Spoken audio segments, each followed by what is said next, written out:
Salut tout le monde, bienvenue dans cette nouvelle vidéo de notre série J-Ligue 1, l'avant-dernière qui va sortir avant le début du championnat de France demain soir. Il y en aura une dernière demain.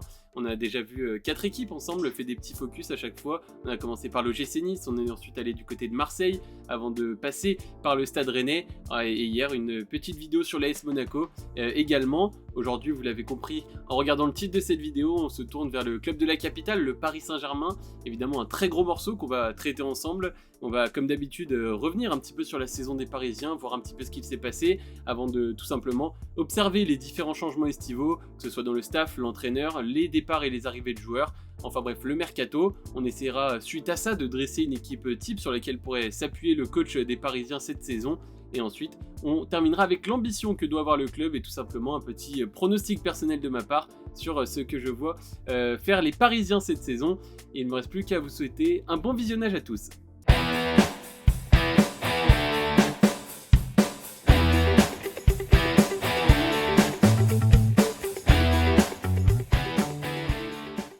Et on commence tout de suite avec le récap de la saison passée. Le Paris Saint-Germain en championnat a terminé premier. Les Parisiens étaient champions de France. Alors vous allez me dire une évidence, oui et non. On se rappelle que la saison passée, ils avaient perdu ce titre de champion au profit de Lille qui avait été sacré en 2021. Donc voilà, les Parisiens récupèrent leur couronne avec ce titre acquis. Un titre obtenu assez facilement, on va dire. Voilà, ils ont quand même survolé la Ligue 1 cette saison.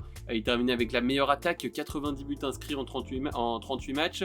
Ils ont encaissé 36 buts, c'est aussi la meilleure défense à égalité avec Nice.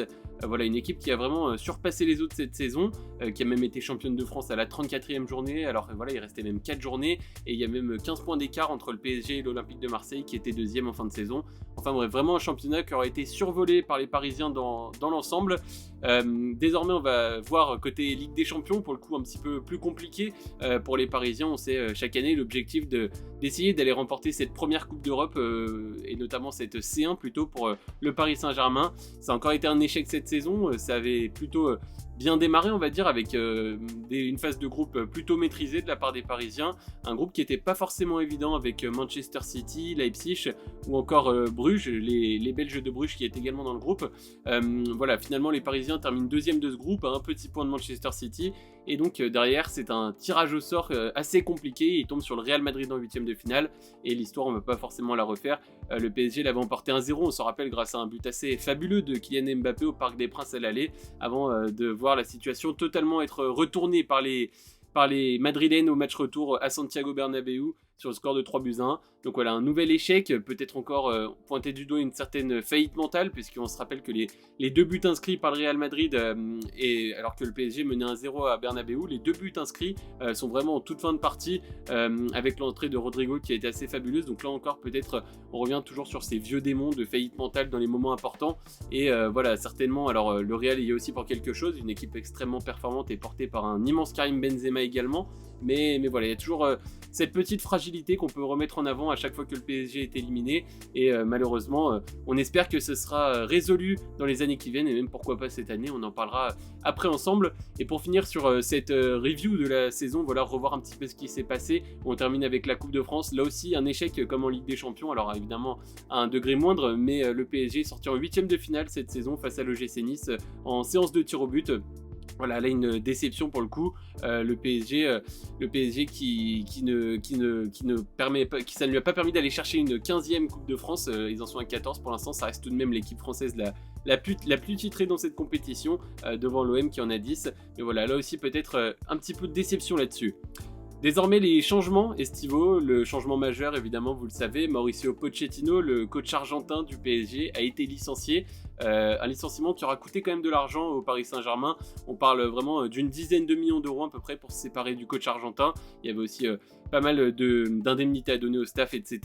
Donc voilà, un départ assez coûteux dans l'ensemble, mais on sentait qu'il fallait aussi peut-être tourner la page, changer quelque chose. Et c'est ce que le PSG a fait totalement en prenant Christophe Galtier, qu'ils ont signé pour un contrat de 2 ans jusqu'en 2024, le coach de 55 ans. Voilà, un choix qui détonne par rapport à ce qu'on a pu voir au Paris Saint-Germain, le coach français qui va arriver et qui va essayer tout simplement de remplir les objectifs que ses prédécesseurs n'ont pas réussi à accomplir. De ce point de vue-là, on va dire, alors lui, il arrive aussi avec tout un staff, on va pas vous citer tout le monde, mais pour les plus connus, il y a Thierry Olidziak, son adjoint, ainsi que Joao Sacramento. On sait que Luis Campos également est arrivé, et c'est même peut-être le premier que j'aurais dû mentionner, en tant que directeur sportif, vraiment en tant que conseiller, coordinateur de cette équipe-là, et c'est d'ailleurs lui qui a voulu mettre Christophe Galtier en place. Donc voilà, lui aussi, on sent deux hommes entre Galtier et Campos qui travaillent main dans la main, et c'est ce qu'on va d'ailleurs voir pour le marché des transferts tout de suite.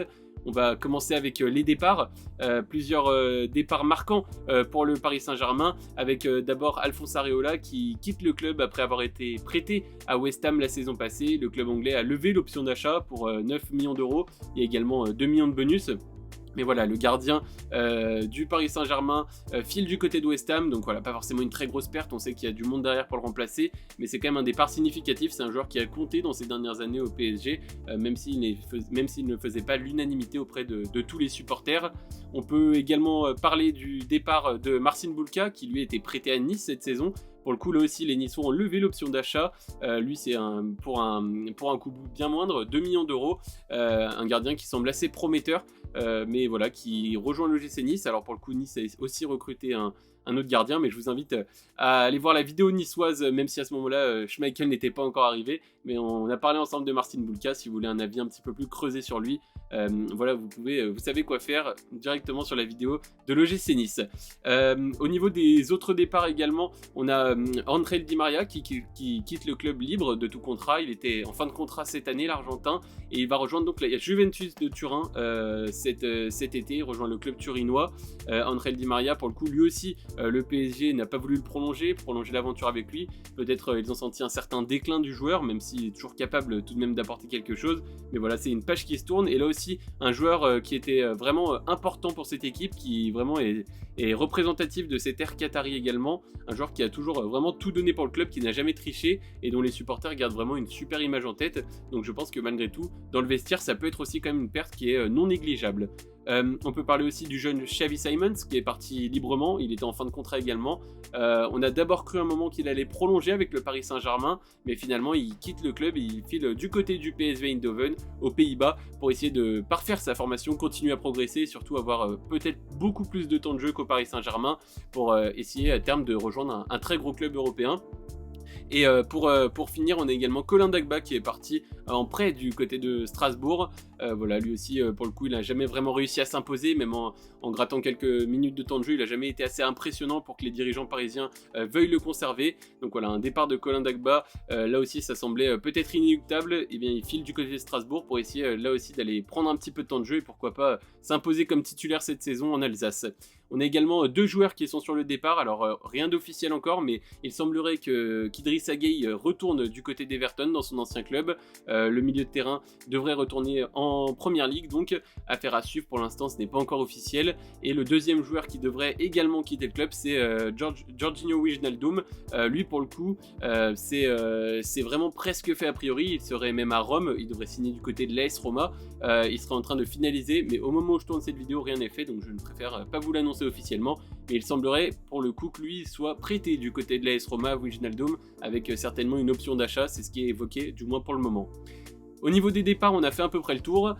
Concernant les arrivées, alors évidemment on commence avec l'arrivée majeure de ce mercato, l'arrivée du milieu de terrain Vitinha, le milieu portugais qui jouait au FC Porto. Il a été recruté donc pour 41 millions d'euros par le Paris Saint-Germain. Un joueur forcément ultra prometteur qui a mis un petit peu de temps à lancer sa carrière entre ses différentes aventures, d'abord à Porto avant d'être prêté à Wolverhampton en Angleterre où il n'avait pas vraiment réussi à s'imposer, et en revanche à son retour à Porto il est vraiment devenu excellent, et on a l'impression que c'est vraiment pour lui une belle opportunité, surtout qu'il y a de la place à prendre dans ce milieu parisien et il pourrait vraiment lui aussi s'imposer et devenir un joueur excellent à terme. Avec Vitinha en provenance du Portugal, alors évidemment il était déjà au Paris Saint-Germain cette saison, mais Nuno Mendes a signé, l'option d'achat là aussi a été levée, donc pour 38 millions d'euros, le piston gauche reste du côté de la capitale parisienne. Et là aussi, on sent un très bon coup de la part des Parisiens, un joueur qui a été quand même assez bon cette saison avec le PSG. Là aussi, c'est un jeune joueur qui ne demande qu'à progresser, mais on sent un joueur qui a une vitesse folle, une pointe de vitesse totalement hallucinante, qui est capable d'apporter offensivement. Ses replis défensifs sont aussi assez bons. Voilà, avec sa vitesse, il est vraiment capable de couvrir une large zone sur le terrain sur son couloir. Et vraiment, je pense que c'est à terme, il est voué vraiment à devenir l'un des meilleurs pistons gauche à terme dans le football, dans le gratin du football. Vraiment, pour moi, ce sera un super joueur. On peut également parler dans les arrivées de Renato Sanchez. Là aussi, comme tout à l'heure, rien n'est officiel au moment où je tourne, mais il semblerait vraiment que ce soit à deux doigts d'être concrétisé. Renato Sanchez qui arriverait pour 15 millions d'euros du côté du Paris Saint-Germain. Le Lillois, il était justement à 1 an de la fin de son contrat avec le club du Nord. Il était bien connu par Christophe Galtier. Il avait d'ailleurs été champion de France avec lui en 2021 avec le LOSC. Voilà, donc là pour le coup j'émettrais peut-être un petit peu plus de réserve, un joueur qui est extrêmement blessé, quand on sait voilà, que Verratti lui aussi peut également vraiment souvent se blesser. Bon, faut espérer que ça tombe pas forcément au même moment, mais un joueur qui est quand même assez fragile, mais qui est tout simplement fabuleux balle au pied, qui est capable d'apporter pas mal de percussions, peut-être qualité qui manquait à cette équipe parisienne. Voilà, balle au pied, il est capable de dynamiser le jeu de son équipe, et même peut-être en cours de match il pourrait entrer en cours de jeu, voilà, s'il n'est pas forcément titulaire. C'est on va dire au moins un remplaçant de luxe, et peut-être plus s'il se met à l'abri de toutes ses blessures. En tout cas, je pense que c'est un coup mitigé. L'avenir nous dira, et sa forme physique nous dira si oui ou non le PSG a bien fait de le prendre. Et comme vous voyez, pour l'instant, je vous ai parlé de 3 joueurs arrivés au Paris Saint-Germain, 3 Portugais. On sent vraiment cette connexion portugaise, évidemment, avec Luis Campos, le directeur sportif. Mais voilà, pour les trois premières arrivées, là désormais le 4e c'est Nordi Mukiele, pour le coup pas un portugais, un français. Là aussi un profil intéressant en provenance de Leipzig. Lui pour le coup il est capable d'être assez polyvalent, un joueur qui peut jouer latéral droit ou alors défenseur central. Un jeune joueur aussi là qui n'a pas forcément réussi à vraiment s'imposer du côté de Leipzig. Il avait peut-être plus de difficultés cette saison, et il va essayer de rebondir du côté du Paris Saint-Germain. Il sait qu'il ne vient certainement pas pour être titulaire, mais justement ça va être à lui de prouver qu'il est capable d'aller gratter du temps de jeu. Il va y avoir énormément de matchs cette saison, et donc voilà, à lui de prouver qu'il est capable de progresser. Et puis surtout sa polyvalence pourrait lui permettre aussi en cas de blessure de certains de prendre tel ou tel poste. Voilà, pour ça c'est une option très intéressante, et en plus de ça tu rajoutes un joueur français à ton effectif. Quand on sait les différents quotas, tu dois avoir un certain nombre de joueurs français dans ton équipe, de joueurs formés en France. Et bien forcément c'est une bonne chose aussi de ce point de vue là, au-delà même du talent, et je pense de la capacité du potentiel qu'il y a à développer chez ce joueur là. Et pour finir, on peut parler de Hugo Ekitike qui est arrivé lui en prêt avec option d'achat du côté de Reims. Lui alors pour le coup l'une des véritables pépites du football français, l'un des attaquants les plus prometteurs en tout cas. Le PSG a essayé négocier ce prêt avec option d'achat, peut-être pour décaler l'arrivée, pour éviter de tout de suite mettre trop d'argent sur le marché des transferts cet été. Reims a accepté. Il y aurait une option d'achat qui serait aux alentours des 30 millions d'euros. Mais voilà, là aussi tu prépares un petit peu l'avenir, tu prends vraiment l'un des plus gros prospects de sa génération en termes d'attaquants français, et c'est un joueur qui est vraiment pour moi capable un jour de passer un palier, et pourquoi pas des titulaires dans cette équipe du Paris Saint-Germain. Alors évidemment pas tout de suite, quand on fera l'équipe type après on verra tous les différents noms qu'il y a cochés sur la feuille, mais comme pour Mukiele ou pour d'autres joueurs, il va y avoir du temps de jeu à gratter, il va y avoir forcément des blessures, des moments de méforme, et surtout un nombre de matchs assez hallucinant cette saison. En plus de ça, il va y avoir la Coupe du Monde entre deux, ça pourrait entraîner justement des blessures à ces moments-là, ou des joueurs qui ont besoin d'un petit peu plus de repos. Donc je pense vraiment que lui aussi il aura vraiment du temps de jeu. Vraiment l'objectif ça va être de le développer au maximum, et ça Christophe Galtier il le sait très bien, et il a tout intérêt justement à commencer progressivement à l'intégrer dans cette équipe pour à terme essayer d'en faire un titulaire lorsque certains joueurs seraient amenés à partir. On a également plusieurs retours de prêt côté Paris Saint-Germain, avec d'abord le retour de Pablo Sarabia du Sporting Portugal. Il a été prêté durant 1 an, l'attaquant espagnol, et donc lui aussi devrait revenir et poser ses bagages au PSG. Le PSG compterait sur lui en tant que remplaçant pour essayer d'amener de la profondeur dans cet effectif. On sait qu'ils en auront besoin pour jouer sur tous les tableaux, les Parisiens. On peut également parler du retour de Kalimundo de Lens. Alors pour le coup, lui, il y a quelques rumeurs de départ déjà, mais pour l'instant, rien encore de très concret. Donc affaire à suivre si Kalimundo restera ou non. En tout cas, pareil, c'est un jeune joueur français qui est extrêmement prometteur, et on a hâte de voir ce que la suite de sa carrière lui réservera. Et pour finir, on a également Rafinha qui est revenu, alors peut-être plus anecdotique, de la Real Sociedad. Pour le coup, je pense que le PSG va peut-être essayer de s'en débarrasser ou essayer de le reprêter. C'est également le cas de Sergio Rico qui avait été prêté à Mallorca, le gardien espagnol. Et on a également Timothée Pembele qui revient de prêt après être passé par Bordeaux. Pour le coup, Pembele lui est blessé. Il devrait revenir en octobre, le défenseur droit. Mais voilà, ça fait quand même beaucoup de matière. Comme vous pouvez le voir, ce mercato, il y a eu beaucoup de mouvements d'un côté comme de l'autre. On va essayer de dresser une équipe type désormais après avoir dit tout ça. On le sait, Christophe Galtier va vouloir jouer avec 3 défenseurs. Il l'a annoncé en conférence de presse dès son arrivée. Et c'est ce qu'on a vu d'ailleurs dans tous les matchs de préparation. Alors dans les buts, sans trop de surprise, ce sera Gianluigi Donnarumma qui sera aligné titulaire. Il a tranché, l'ancien coach de Lille. Il veut vraiment imposer un gardien titulaire et non plus tourner comme ça avait peut-être été le cas la saison passée. Quid de Keylor Navas? Est-ce qu'il va rester en tant que doublure ou est-ce qu'il va essayer de retrouver un dernier challenge de fin de carrière? Voilà, c'est un goal qui est extrêmement performant et qui pour moi n'aurait pas de mal à trouver une place de titulaire dans beaucoup de clubs européens, y compris des clubs censés jouer le haut du tableau. Un gardien assez exceptionnel, donc à voir, est-ce qu'il va rester ou alors est-ce que le PSG fera de Rico sa doublure et va se séparer de Keylor Navas? Pour l'instant, affaire à suivre, pas trop de news là-dessus. Pour l'instant, il n'y a pas énormément de nouvelles là-dessus, dans les dernières rumeurs mercato du moins. Si on passe à la défense centrale désormais, alors une défense on va dire assez classique, enfin voilà ce à quoi vous vous attendez avec Presnel Kimpembe dans l'axe gauche, au centre Marquinhos et dans l'axe droit Sergio Ramos. Voilà, 3 défenseurs centraux et forcément parmi les tout meilleurs européens. Là, c'est vraiment une défense assez exceptionnelle que le PSG peut proposer.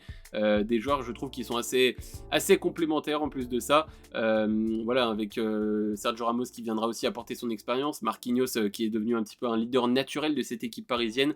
Le capitaine de cette équipe, justement. Et vraiment, je vois une défense extrêmement complémentaire.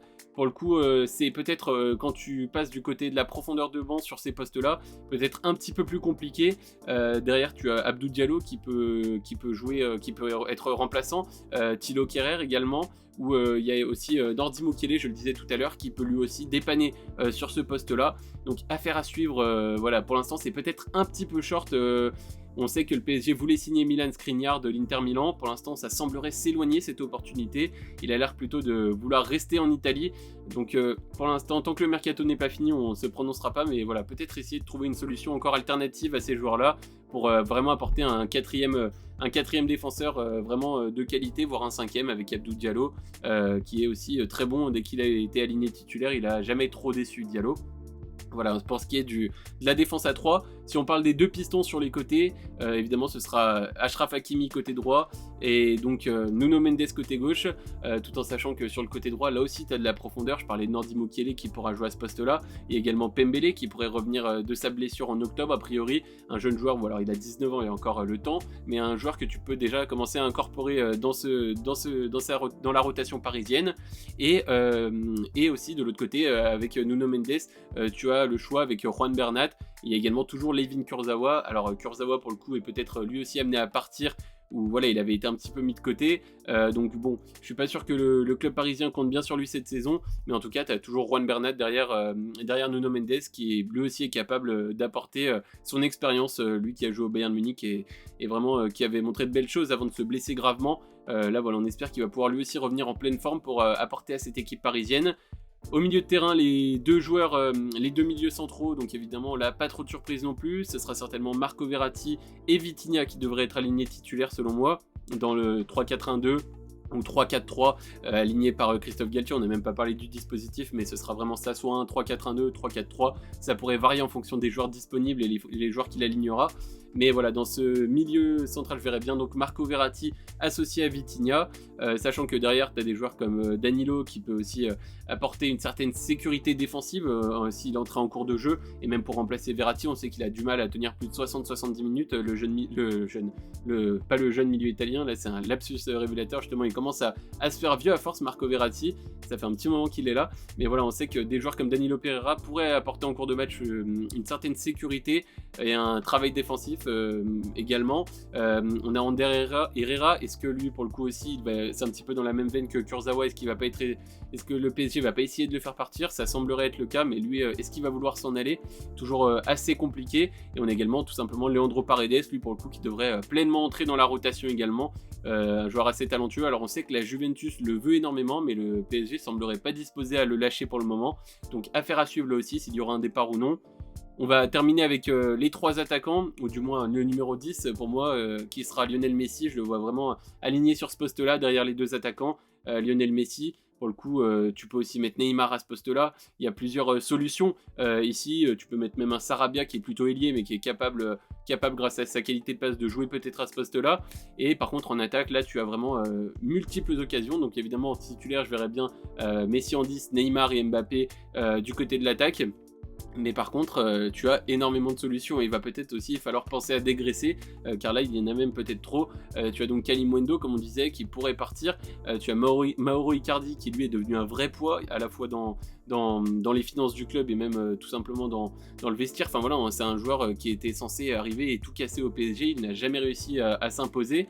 On a Mauro Icardi, donc je disais Kalimundo, et il y a donc aussi Ekitike. Là aussi, pour le coup, il va falloir lui trouver du temps de jeu. À un moment, on parlait même de Scamacca du côté du PSG. Alors la piste a été abandonnée. Il est parti du côté de l'Angleterre, mais voilà, en tout cas, il y a beaucoup de monde, beaucoup de monde devant, et il va falloir essayer de trouver une petite place à tout le monde, ce qui risque de pas être évident. Mais voilà, en tout cas, l'équipe type quand même semble se dessiner. C'est celle qu'on a vue contre Nantes lors du Trophée des Champions, le premier match officiel, hormis Kylian Mbappé, qui lui n'était pas là en raison d'une suspension à purger. Pour finir avec l'ambition que doit avoir cette équipe, forcément le PSG se doit de terminer premier, de remporter le championnat. Il y a un écart de budget entre les autres équipes et le PSG qui est assez hallucinant. On parle presque du double. Cette année, ils avaient, je crois, 500 millions de budget annoncé contre par exemple 250 pour l'Olympique Lyonnais et l'Olympique de Marseille. Voilà, on voit que c'est le double et donc tout simplement voilà, forcément ça fait la différence au moment d'entrer sur le terrain et des joueurs qui sont alignés. Pour moi, le PSG se doit absolument de gagner ce championnat, déjà pour le prestige, parce qu'il faut aussi enchaîner et voilà, et continuer, essayer de relancer pourquoi pas cette hégémonie des titres. On sait que le Paris Saint-Germain avait été coupé dans son élan après 3 titres consécutifs remportés par le LOSC, je le disais tout à l'heure. Là, remporter ce championnat, ça permettrait aussi de relancer une série de championnats, d'en être à 2 d'affilée. Pourquoi pas essayer de relancer cette série-là.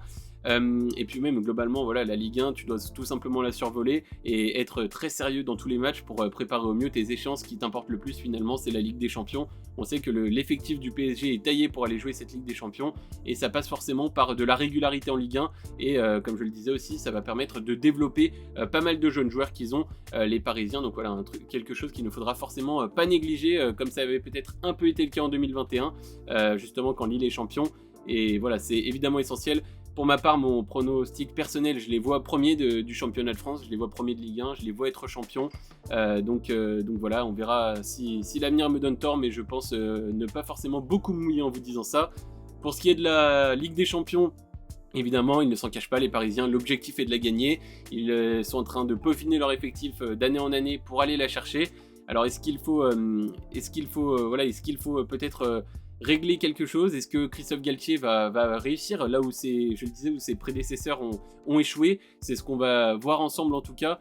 Mais voilà, je vois bien une équipe du Paris Saint-Germain revancharde cette saison après ce qu'elle a vécu l'an passé face au Real Madrid, et je la vois bien vraiment aller loin. Alors je vous dirais pas qu'elle va gagner la Ligue des Champions parce que je n'en sais rien, et puis c'est beaucoup trop compliqué de se mouiller à ce moment-là de la saison, surtout quand on connaît toutes les différentes formations qui luttent pour ce titre final. Finalement, chaque année il y a qu'un seul vainqueur. Donc voilà, mais je vois vraiment les Parisiens aller loin, au moins en quart de finale, même en demi-finale. Je vois bien cette année aller très très loin en tout cas.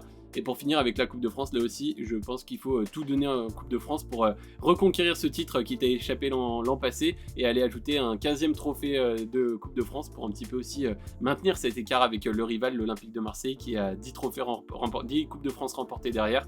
Et donc voilà, en bref, tout simplement, objectif faire le triplé pour le Paris Saint-Germain. Je pense qu'eux-mêmes ne s'en cacheront pas. Alors ils l'annonceront pas comme ça forcément, mais voilà, je pense qu'il faut aller remporter la Ligue 1, la Ligue des Champions et la Coupe de France. Ça doit vraiment être ton objectif. Je ne sais pas s'ils feront le triplé, j'en suis pas certain, du moins pour la Ligue des Champions, mais la Coupe de France et la Ligue 1 sont pour moi largement accessibles si tu t'en donnes les moyens.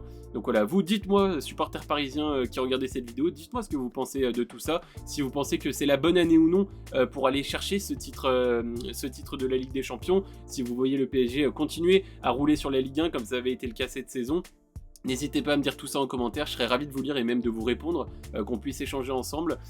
Voilà, j'ai un petit peu fait de la provocation dans la miniature en disant la dernière chance, je dis l'année de la dernière chance, car voilà, si une nouvelle fois il y a un échec avec ce trio Neymar, Mbappé, Messi, peut-être que là aussi l'effectif pourrait être cassé l'an prochain et on repartirait peut-être sur quelque chose de plus viable. Du moins, c'est ce qu'essaye de faire Luis Campos cette saison et peut-être qu'il n'hésitera pas à mettre un coup de pied dans la fourmilière s'il voit de nouveau qu'il y a échec à l'issue de cette édition 2022-2023. N'hésitez pas non plus à vous abonner à la chaîne, à activer la petite cloche pour voir les prochaines vidéos, il en restera plus qu'une. Demain, avant le début de la Ligue 1 qui aura lieu demain soir, le match entre l'Olympique Lyonnais et l'AS Ajaccio. D'ailleurs, vous l'aurez compris, ce sera la dernière vidéo sur l'Olympique Lyonnais, donc le jour du match, je voulais faire en conséquence pour parler de l'équipe, voilà, pour être collé au plus près de l'actualité. Donc abonnez-vous et activez la petite cloche et surtout n'oubliez pas de laisser un pouce bleu si vous avez apprécié ce contenu. Je vous souhaite une bonne journée et je vous dis à demain pour la prochaine vidéo. Ciao!